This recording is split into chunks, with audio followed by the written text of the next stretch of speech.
Hi everyone, welcome to my channel. ఎలా ఉన్నారు? ఈరోజు ఇంకొకటి చూపించిపోతున్నాను, హెయిర్ యాక్సెసరీస్ది. ఇంతకుముందు వీడియో చేశాను కదా, అట్లాంటిదే ఇది. ఇంకొక రకం అండి. చూడండి, అందరూ లైక్ చేయండి. చూసిన వాళ్ళందరూ ఎవరు లైక్ చేయట్లేదు. కొంచెం లైక్ చేస్తే మాకు ఎంకరేజ్మెంట్గా ఉంటుంది. లైక్ చేసి వీడియో సబ్స్క్రైబ్ చేసుకోండి. అట్లాగే కామెంట్ చేయండి. మనకి అమ్మతో మంచి అనుబంధం ఉంటుంది కదండి, అట్లాగే మనకి కొందరితో చాలా దగ్గర అనుబంధం ఉంటుంది. అంటే మన పిన్ని, అత్తమ్మ, ఇట్లా మనకు దగ్గరైన వాళ్ళు చాలామంది ఉంటారు. అలా నాకు కూడా మా పిన్ని అంటే చాలా ఇష్టం అండి. అమ్మ తర్వాత మా పిన్ని అంటే చాలా ఇష్టము. మా మేనత్త అంటే కూడా చాలా ఇష్టము. అలాగే ఈ ఈ వీడియోలో వీళ్ళిద్దరిని గురించి చెప్తాను. ఇంకా మిగిలి ఉంటే ఇంకొకరి గురించి కూడా చెప్తాను. ఇది ఇట్లా మా పిన్ని గురించి అయితే, ఆమెని వదిలి వెళ్ళాలంటే మాకు అంత కష్టంగా ఉంటుందండి. అసలు వాళ్ళది చిత్తూరు. గంగమ్మ జాతరకి ప్రతి సంవత్సరం వెళ్తుంటారు.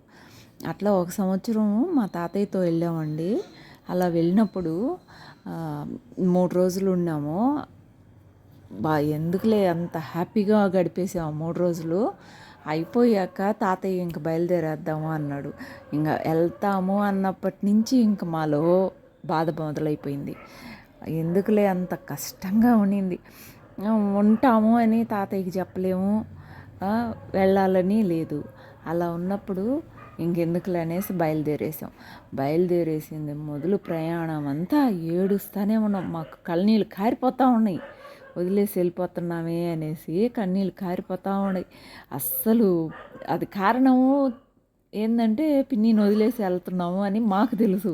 కానీ మా తాతయ్యకి ఇంకా చుట్టూ జర్నీ అంటే 4 ఉంటారు కదండి, బస్సులో కానీ ట్రైన్లో కానీ. వాళ్ళు అట్లానే చూస్తూ ఉంటారు మా సాయి వింతగా. మా తాతయ్యకి ఎట్లుంటుంది చెప్పు, పిల్లలు ఎవరో తీసుకెళ్తుంటే ఎట్లా ఏడుస్తారో అట్లా ఏడుస్తూ ఉన్నాం మేము.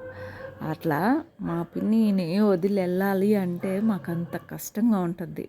ఇప్పటికీ ఆమె వచ్చింది అంటే పొయ్యి కలుస్తాను నేను వీలైనంత వరకు. అలా అదొక స్వీట్ మెమరీగా మిగిలిపోయింది మాకు. అది ఇప్పటికీ తలుచుకున్నారంటే ఇప్పుడు నవ్వి నవ్వి ఏడిపిస్తారనమాట. వీళ్ళు చిన్నప్పుడు ఇట్లా ఏడుస్తా పోయారు అనేసి. అలా ఉంటుంది. మీకు అలాగేదన్నా జ్ఞాపకం ఉంటే నాకు కామెంట్లు చేయండి. ఇంకొకటి, మా అత్తమ్మ అన్నాను కదా, మా అత్తమ్మ మా ఊర్లోనే ఉంటారు. బాగా కలిసిమెలిసి ఉంటామండి. వాళ్ళ పిల్లలు మేము సమ్మర్ హాలిడేస్ వచ్చిందంటే చెట్లకు ఉయ్యాలు వేసుకోవడం, ఆడుకోవడం ఎంతో ఎంజాయ్ చేస్తాం. నాకు చెవులు కుట్టింది కూడా మా మేనత్తేనండి.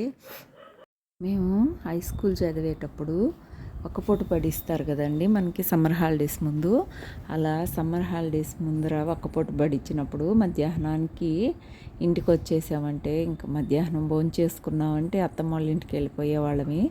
అక్కడ వాళ్ళకి పెద్ద వేప చెట్టు ఉండేది, దానికి ఉయ్యాలు కట్టుకునేది ఊగుతూ ఉండేవాళ్ళం అండి. అసలు ఎంత బాగా ఎంజాయ్ చేసామో 90స్లో. ఈ మధ్య 90s సిరీస్ వచ్చింది కదా, అది చూస్తుంటే నిజంగా మాకు ఆ రోజులు గుర్తుకొచ్చాయి. మా మేనత్తని సొంతూరులోనే ఇచ్చారండి. ఈ కాలం అయితే సొంతూరులోనే అదే ఆడపడుచులు ఉన్నారు అంటే ఇవ్వడానికి చాలా భయపడతారు కదా. కానీ మా అమ్మ మా మేనత్త చాలా అన్యోన్యంగా ఉంటారండి. అసలు ఎంత బాగుంటారంటే వాళ్ళు ఇప్పటికీ వాళ్ళిద్దరు కలిసి షాపింగ్ చేస్తారు, మంచిగా వాళ్ళిద్దరు మాట్లాడుకుంటారు. ఎంత కలిసిమెలిసి ఉంటారంటే వాళ్ళని ఆదర్శంగా తీసుకోవచ్చు మనము. అలా ఉంటారు. నిజంగా అది వాళ్ళిద్దరికే సాధ్యమైందేమో.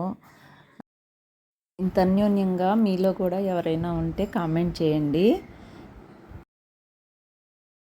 అందుకేనేమో వాళ్ళ పిల్లలు మేము బాగా కలిసిమెలిసి ఉంటామండి.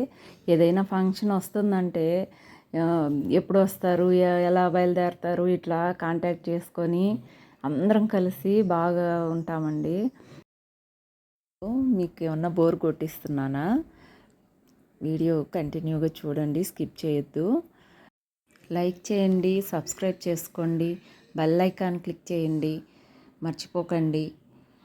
హెయిర్ యాక్సెసరీస్ ఇంకేదన్నా మోడల్ కావాలంటే కామెంట్ చేయండి, ఇంకొన్ని చేసి చూపిస్తాను. అలాగే ముందు ముందు వీడియోస్లో ear rings, thread ear rings కూడా చేసి చూపిస్తానండి. మల్లె పువ్వుల వేణి చేసేది కూడా చూపిస్తాను. ఈరోజు ఈ యాక్సెసరీస్ చూశారు కదా ఎలా ఉంది, అర్థమైంది అనుకుంటున్నాను. ఏమన్నా అర్థం కాకపోతే కామెంట్ చేయండి. మరిన్ని ఇట్లాంటివే తయారు చేసి ముందు ముందు వీడియోస్లో పెడతాను. బాయ్.